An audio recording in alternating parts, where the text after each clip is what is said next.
Hey peoples, this is another movie review of the movie The Outsider. As always, I want to thank you for listening, that really means a lot to me.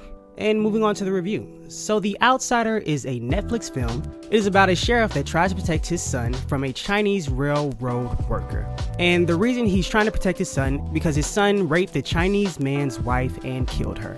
And the wife was pregnant. So the Chinese man is focused on revenge. And that's our movie.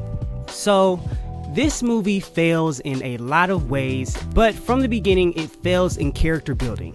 It's as simple as this good guy, this bad guy. We don't know who these people are whatsoever. It only tries to get deeper later in the film by giving us some backstory of the villain, but at that point you really don't care.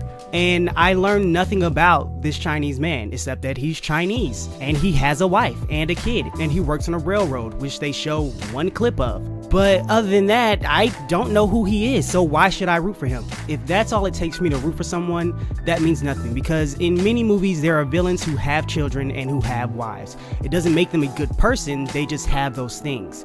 And the failure in that character building makes the rest of the movie pointless, because if the viewers don't root for the characters or hate one character, then what's the point? I don't care what happens for the rest of the movie. And that doesn't necessarily bring a movie down, because you can have movies where characters don't really matter to the viewers, because it might be replaced with something like a bunch of action, which can mask that flaw of no character building. But the problem is, this movie is so slow and boring. It is a Western, and Westerns are usually slow. This one's just slower than normal. And when you don't have characters that people care about and the dialogue is boring, what's keeping people in tune to your movie? So there were multiple scenes where I was just like, come on, hurry up, get to it, get to it, get to it. And it just moved at a snail's pace. There was one part in the movie where I thought it was at the end and I was so happy, but it kept going for about 20 more minutes. And I was like, oh my gosh, please end. It is excruciating. And also another negative point is that the acting isn't the greatest, but it was hard for me to pinpoint on that because the dialogue isn't good either. And sometimes bad dialogue can make the acting seem bad, but these go hand in hand. One side thing I want to mention is that I'm not sure when martial arts was introduced on the Western Hemisphere, but it was weird to see a guy do martial arts in a Western movie, which seems like the movie did this just because he was Chinese. But again, I'm not a historian. I'm not sure when martial arts reached the Western Hemisphere and how many people were using it, and if it was prevalent in the Chinese culture when they lived in the Western Hemisphere. But that's just a side note that I thought was strange.